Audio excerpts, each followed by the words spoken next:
Pessoal, olha só, o n8n acabou de lançar uma atualização, a versão 1.76, que tem uma mudança importante em relação ao Node-Code. E eu preciso passar para vocês aqui algumas instruções em relação a isso, além de alguns outros updates que eu também vou informar vocês aqui, algumas correções importantes. Então, dá um like no vídeo, se inscreve no canal e assiste até o final para você ficar por dentro dessas modificações do n8n.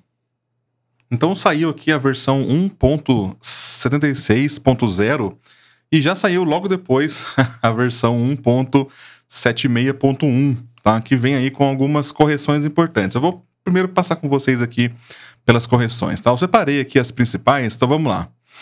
Pessoal, um erro que acontece muito no n8n é que acontece, eu acho que a grande maioria de vocês aí, ele executa alguns workflows com sucesso, mas quando você vai abrir esse workflow lá no editor, ele dá erro. Ele fala que não tem conteúdo.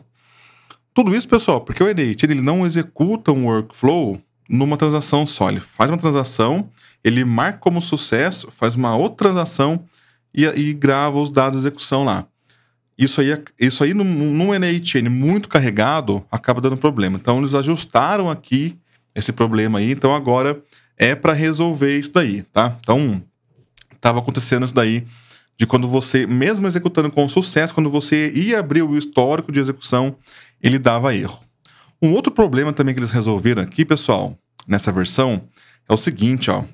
Quando você estava usando a OpenAI, não a OpenAI, mas uma API compatível com a OpenAI, e lá tem os modelos customizados, ela não abria. Então, a galera aí que trabalha com IA, e hospeda, por exemplo, a OpenAI local, ou usa algum outro sistema que faz essa conversão de API, né? Pega um Ollama, por exemplo, e transforma o Ollama compatível com a OpenAI, tinha esse problema aí de não conseguir carregar os modelos. Ele estava lá o GPT-4, GPT-5, sendo que não eram esses modelos que existiam ali no servidor que você estava querendo acessar, né? Então, corrigiram também esse pequeno bug aí. Tem duas aqui em relação ao Postgres, que também são importantes. Quem aqui viu o release passado viu que eles corrigiram aquele bug em relação ao pool de conexão, mas ficou uma coisinha para trás lá com o Postgres Chat Memory. Então, o que acontecia, pessoal? Ele até descreve aqui, né? Quando o Postgres Chat Memory, ele fechava a conexão e aí todo mundo caía. Então, basicamente é assim, pessoal. Até a versão anterior do n8n, cada vez que você rodava o Node, ele abria uma conexão com o Postgres. E aí, beleza, chegava um ponto que acabava lá o seu pool de conexões e travava tudo. Travava não só o seu n8n, mas também os outros sistemas que usavam o seu Postgres. Resolveram isso, colocaram o pool de conexão, porém esqueceram ali do chatgris do memory. Então acabava que agora ele ia fechar a conexão e como agora tem uma conexão só, todo mundo caía. Então agora é assim, agora quando você inicia o n8n, cada worker seu, cada concorrência de worker seu, ele vai ter a sua própria conexão com o Postgres, então não se fecha mais conexão, não se abre nem fecha conexão mais com o Node. Agora é quando você starta o n8n e quando você reinicia o n8n, ela é fechada, né? Então resolveu aqui, acho que tem muita gente, eu vi até no fórum lá na Promoveb, a galera reclamando isso daí, que tava, quando usava ali o Postgres com IA, tava caindo, né? Então, tava mesmo, tem esse bug aí. Então, você aí que tava com esse problema, se puder comentar aqui, se resolveu ele para você, tá? Um segundo bug em relação ao Postgres, esse daqui é um pouco mais sério, é o seguinte. Muitos de vocês usam chave primária só em tabela de banco de dados, mas tem a chave composta, onde 2 campos servem como chave. Quando você usava uma chave composta com o Node Postgres, ele salvava os valores como em branco. Então, aqueles que você enviava, ele salvava, aqueles que você não enviava, ele deixava como nulo, ou como branco mesmo. Então, um baita bug, né? Diga-se de passagem, né? Então, agora conseguiu resolver também isso daqui. Então, se você encontrou esse problema, e é um problemão, foi resolvido nessa versão também, tá? Pessoal, olha só, agora o Execute Workflow, quando você vai mapear lá os dados, você vai poder passar informações binárias. Então, muita gente que está trabalhando com arquivo, manipula o arquivo, usa o Sub-Workflow para poder processar o arquivo, que é uma boa prática, é muito bom fazer isso daí. Estava encontrando problema depois que mudou, né? Tem aqui na Promoveb, no nosso YouTube, um vídeo onde eu mostro a vocês essa mudança no Node Execute Workflow. Só dá uma olhadinha lá, tá? Então agora eles foram lá e e resolveram pra gente esse problema aí, tá bom? Ainda aqui, pessoal, nós temos uma mudança também para quem usa aí uma API compatível com a Gemini, né? Você também lá que eu acho que o pessoal usa muito mais APIs compatíveis com a OpenAI, né? Não tanto com a Gemini, mas mesma coisa. Agora você vai poder configurar, olha, eu tenho essa API minha paralela aqui e ela se comporta como a Gemini. Então agora você vai poder, quando você configurar uma credencial, você vai poder especificar a URL desse recurso. Esse daqui, pessoal, são as modificações dessa versão. A grande maioria são melhorias, né, ou correções de bug. Então é uma versão que é um pré-release, mas se você está usando um pré-release, atualiza para ela, porque esse bug do Postgres, de fechar a conexão, e o bug do upsert, são bugs chatinhos, importantes ali, e que precisam ser corrigidos. E se você usa o Execute Workflow, um sub-workflow, para processar binários, e como é uma boa prática, também recomendo que você atualize aí para ficar em dia, tá? Então, basicamente é isso. E temos aqui, pessoal, a grande estrela desse release, né? Chegou aqui o famoso da festa. Pessoal, hoje em dia, eu sei que muitos de vocês, e eu me incluo nessa lista também, usam ali o Node-Code para rodar tudo. Né? O meu amigo Emerson lá, ele usa o Node-Code até para fazer requisição HTTP dentro de bot. Então você vai fazer uma requisição em sequência, ao invés de pôr vários nodes HTTP ali, você já roda no código mesmo e já fica muito mais fácil. Então aquela ideia inicial do Node-Code, lá atrás, quando surgiu o n8n, que ainda era o Node Function, né? De rodar uma funçãozinha ali, de processar uma informação, trabalhar uma string, fazer um cálculo. Quando virou Node-Code, ele começou a ser mais usado, permitiu que você importasse biblioteca, tudo. Aí, com o tempo, adicionamos Python, né? Então, a gente foi lá e adicionou Python, suporte a Python ali dentro. Então, muita gente gosta de processar a informação, ainda mais trabalhar com string ali, usando Python. E agora, com a IA, a galera realmente se esbaldou ali em fazer requisição, em fazer processamento, trabalha com array grande, trabalha com informação com longos textos ali, processa longos textos dentro do Node-Code. Chegou um ponto, pessoal, que a gente precisa separar as coisas. E o n8n chamou isso aí de Task Runners. Basicamente é o seguinte, ele criou um sandbox. Na programação, a gente chama de sandbox as ferramentas, né, o sistema que ele vai permitir que você rode um código dentro de um ambiente isolado. Vamos imaginar o Docker que vocês usam aí. O Docker basicamente é isso. Eu tenho ali o meu sistema operacional e eu tenho um container. Vamos supor que dê um problema no container. Esse problema afeta somente o container. Nenhum outro container, nem o Docker, nem o sistema operacional. Então você isola ele em sandbox. E esses Task Runners basicamente é isso. Então quando você for rodar o código do Node-Code, não muda nada na interface para você. Você não vai ver em lugar nenhum do n8n informando isso. É uma questão técnica lá do cara da infra. Inclusive, no nosso curso de n8n, começa agora, dia 3 de fevereiro, a gente vai começar o curso falando sobre DevOps e vamos incluir também na questão de escalabilidade esse Task Runner. Então, basicamente, pessoal, quando você for rodar um código com o Node-Code, ele não vai rodar no mesmo processo que está rodando o workflow. Por quê? Porque caso o seu Node-Code tenha um loop infinito, e a galera hoje copia código do Stack Overflow, pega código da IA, acaba que mexe um pouquinho no código. É comum a gente errar ali a mão ali, pessoal. Quem nunca fez um for que não terminou, um for each que não terminou nunca, né? Um while que não terminou nunca, acontece. Só que isso aí travava tudo. Então, às vezes, um código mal feito no Node-Code que acabava com memória, vazava a memória, dava um loop finito, sei lá, o cara não soube trabalhar bem com o código ali. Ele quebrava toda a execução do workflow, talvez quebrava todo o worker, todo o processo ali do n8n. Então agora eles isolaram isso daí e vai funcionar como? Até tem uma página aqui onde eles explicam com mais detalhes para vocês, tá? Isso aí, pessoal, lá no curso eu vou separar uma parte para poder explicar isso para vocês, porque eu tenho certeza que vocês fazem muito uso do Node-Code hoje em dia. Então, basicamente é o seguinte, pessoal, você vai ter aqui o seu n8n, o seu worker ou o seu editor, e quando for rodar aquele textinho, sabe aquele script que você colocou dentro do Node-Code, ele vai chamar um outro processo, esse outro processo vai rodar e vai retornar o valor para cá. Então não é mais o seu n8n, a sua instância principal, muito menos a sua instância de worker que vai rodar isso daí.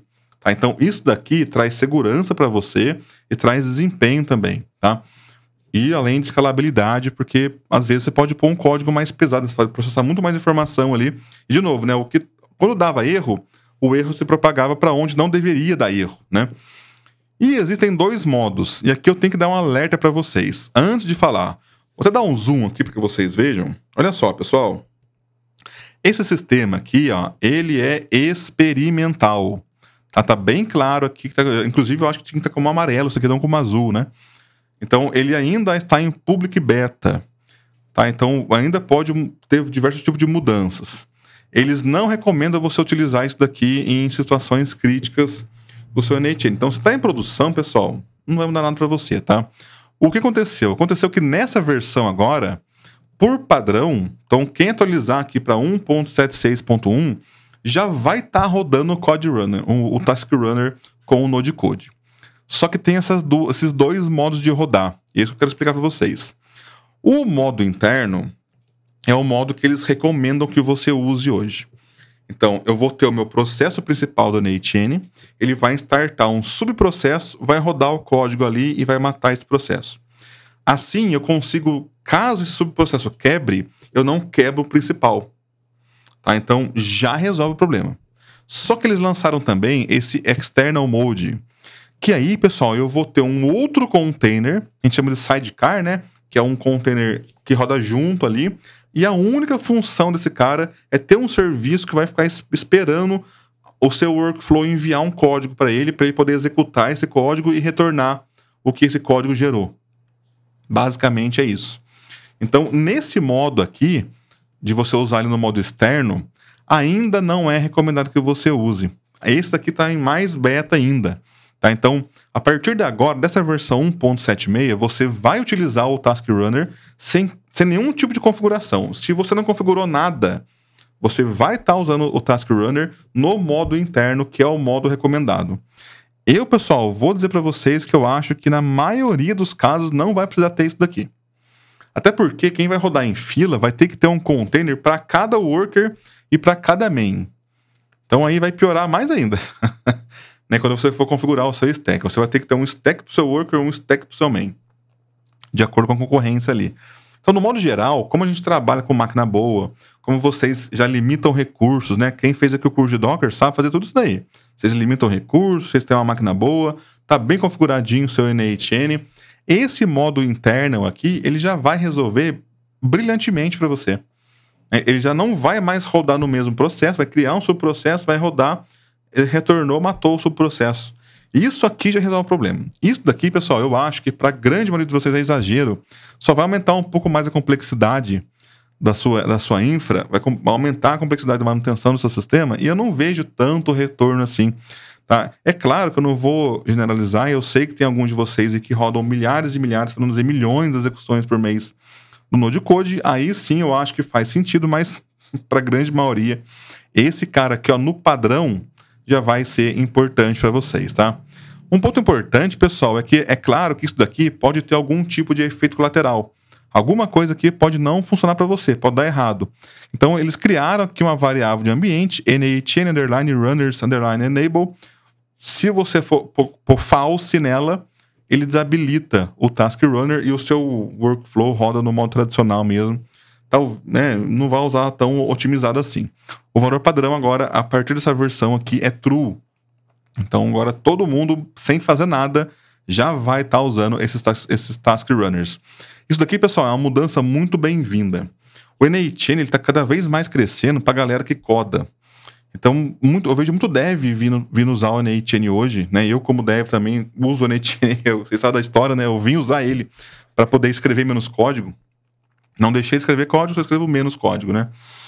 E realmente, nesses casos aqui, você pode criar função, você pode criar várias funções, pode processar muita coisa. Você vê a galera do IA criando rotinas de 200 linhas, 500 linhas dentro do Node Code, e começou a ficar uma brincadeira mais pesada para ele poder rodar, né? E correr o risco de colocar todo aquele workflow, toda aquela execução de workflow em risco, né? De você poder quebrar tudo ali e fazer com que ele não funcione. Então, agora, rodando em separado, rodando num sandbox, a gente fica um pouco mais tranquilo, porque aquele código que você gerou lá no GPT, que você copiou do Stack Overflow, que o vizinho, você o vizinho jogou por cima do muro para você assim, um script para você poder rodar no seu NHN, não vai mais quebrar tudo. Ele continua não funcionando, mas pelo menos não vai quebrar o seu workflow inteiro, não vai travar o seu NHN inteiro, né? Então, isso aqui é muito bem-vindo, é uma mudança daquelas que a gente agradece quando eles fazem, porque faz muito sentido, tem muita aplicabilidade. Eu só não caso muito com a questão do external mode. Lá no curso eu vou ensinar vocês a configurar ele tanto interno quanto externo, tá? Para que vocês usem do modo que vocês acharem mais adequado, mas para a grande maioria dos casos, esse cara aqui, esse interno, já vai resolver. É um release simples, lembrando que é um pré-release, então se você prefere versões estáveis, espera sair aí uma versão estável do NHN que contém esse recurso. Se você está usando ele como pré-release, já atualiza para poder usar aqui, né, as outras correções que também tem, além dessa questão aqui do Task Runner, tá bom? E é isso, pessoal. Nunca atualizem essa versão aqui em produção e não esquece que esse cara aqui, ele é experimental. Com certeza ele vai ser incluso no NHN, só que ele está numa fase de teste, está numa fase de experimento. Eles vão poder mudar a hora que eles quiserem isso daqui. Então, se você não configurar nada, você usa no padrão que vai ser o recomendado. Se você vier aqui e quiser customizar as coisas, fica com a pulguinha na orelha, porque eles podem mudar e as coisas podem quebrar aí. Então, já que vamos ter que usar, vamos usar no padrão, porque esse padrão é mais seguro. Pessoal, dá um like no vídeo, se inscreve no canal. A partir do dia 3, começa a nossa formação. Vamos passar ali por uma série de conteúdos que vocês vão receber aí. Alguns são gratuitos, a maioria é fechado, né? Então, você que não é aluno da Promove Web, é hora de você entrar e se inscrever. Aqui na descrição tem um link para você poder assinar a nossa formação. Um abraço, pessoal!